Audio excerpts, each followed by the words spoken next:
Warahmatullahi wabarakatuh. Perkenalkan, nama saya Siti Aisyah dari kelas 12 SMA Anak Tetulab. Di sini saya akan membahas pembahasan soal biologi.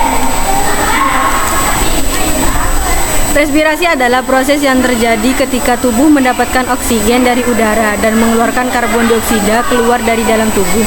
Selain pertukaran gas, respirasi juga membantu dalam menyaring, menghangatkan, serta melembabkan udara yang masuk ke dalam sistem pernapasan.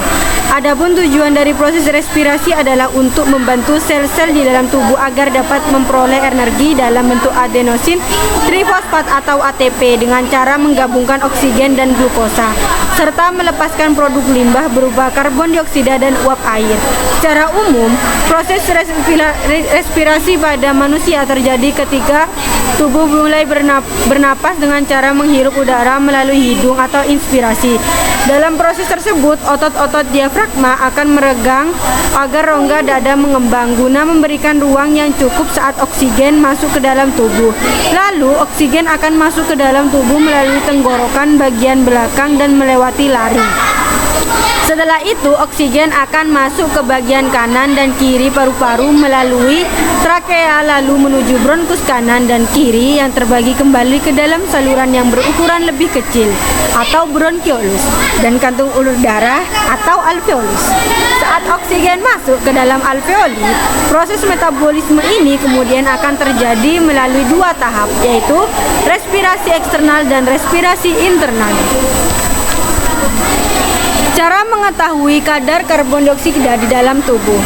Dalam tubuh manusia, karbon dioksida hadir dalam dua bentuk, yaitu gas CO2 dan senyawa bikarbonat HCO3. Senyawa bikarbonat ini merupakan bentuk kimia dari karbon dioksida yang terikat dalam darah.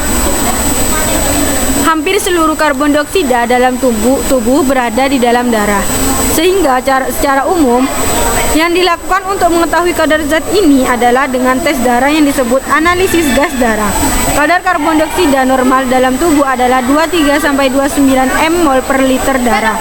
Hasil tes di luar rentang ini menunjukkan adanya gangguan keseimbangan asam basa darah, baik asidosis maupun alkalosis. Kondisi-kondisi tersebut perlu diperiksa lebih lanjut dan ditangani oleh dokter. Secara umum terdapat dua cara yang bisa dilakukan untuk mengukur kadar oksigen dalam darah, yaitu melalui tes analisis gas darah AGD dan alat oximeter.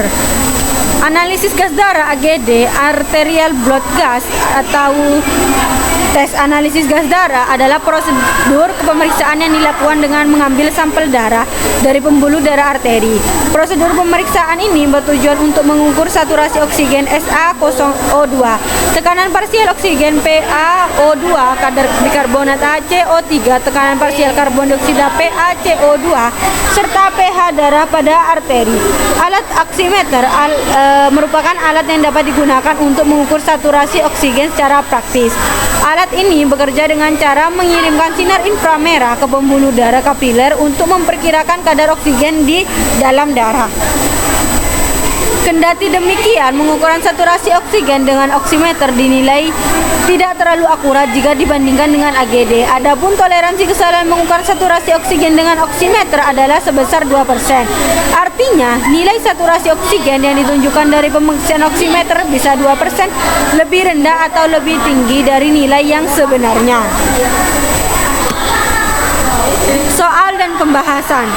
Proses transport dan pertukaran gas pada sistem pernapasan manusia dapat terbagi menjadi transport oksigen dan transport karbon dioksida. Manakah pernyataan yang benar mengenai proses transport oksigen? A. 97% oksigen dalam darah terikat oleh hemoglobin Hb, eritrosit, dan sisanya larut dalam plasma darah. B. Hemoglobin mempunyai dua gugus Me yang dapat berikatan dengan O2 membentuk oksihemoglobin HbO2. C. Setiap molekul Hb mengandung dua gugus Me sehingga molekul tersebut dinyatakan sebagai Hb2. D. Jika dua molekul Hb berikatan dengan 4 molekul O2 maka akan terbentuk HbO2. E. Reaksi pengikatan Hb dengan O2 berlangsung lambat. Pembahasan transport dan pertukaran oksigen pada tubuh melalui 2 jalur 3% larut dalam plasma darah dan 97% diikat oleh hemoglobin.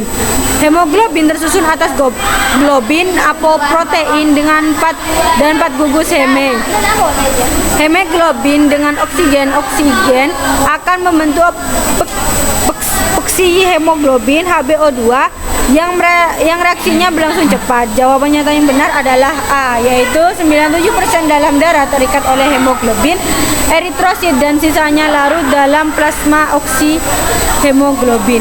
Fokus. Sarah. 2. Karbon dioksida merupakan produk buangan respirasi, namun keberadaannya di dalam darah sangat penting karena karbon dioksida berfungsi sebagai A. Pengatur pH darah, B. Antioksidan utama, C. Pengatur tekanan darah, D. Pengikat ion hidrogen, E. Pengatur laju pernapasan. Pembahasan. Kadar karbon dioksida yang tinggi menyebabkan darah menjadi asam atau penurunan pH darah. Penurunan tersebut menyebabkan ada peningkatan laju pernapasan yang diatur oleh medula oblongata atau sumsum lanjutan. Jadi jawaban yang benar adalah E. Pengatur laju pernapasan. Cukup sekian pembahasan soal dari saya, kurang lebihnya mohon maaf. Wassalamualaikum warahmatullahi wabarakatuh.